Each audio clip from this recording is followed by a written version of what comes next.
بسم الله الرحمن الرحيم والنازعات غرقا والناشطات نشطا والسابحات سبحا فالسابقات سبقا فالمدبرات أمرا يوم ترجف الراجفة تتبعها الرادفة قلوب يومئذ واجفة أبصارها خاشعة يقولون أئنا لمردودون في الحافرة أئذا كنا عظاما نخرة قالوا تلك إذا كرة خاسرة فإنما هي زجرة واحدة فإذا هم بالساهرة هل أتاك حديث موسى إذ ناداه ربه بالواد المقدس طوى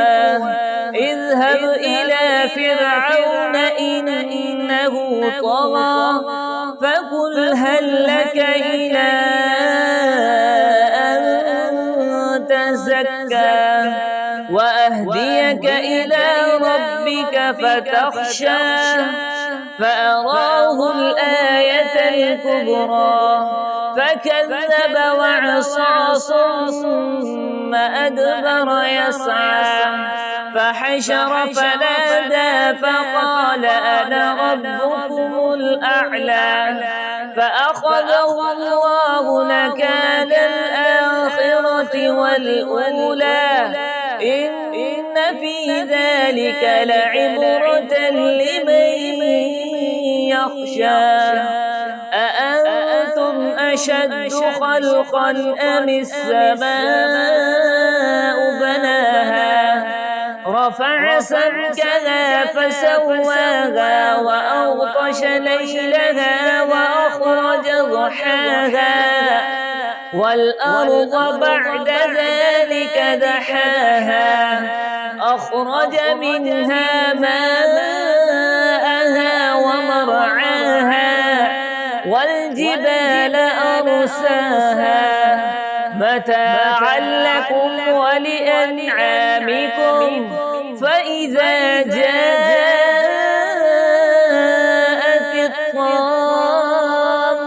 الكبرى يوم يتذكر الإنسان ما سعى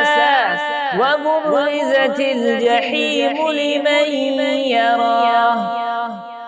فأما من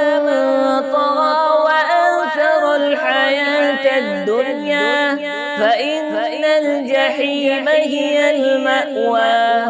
وأما من خاف مقام ربه ونهى النفس عن الهوى فإن الجنة هي المأوى يسألونك عن الساعة أيان مرساها فيما أنت من ذكراها إلى ربك منتهاها إنما أنت منذر من يخشاها كأنهم يوم يرونها لم يلبثوا إلا عشية أو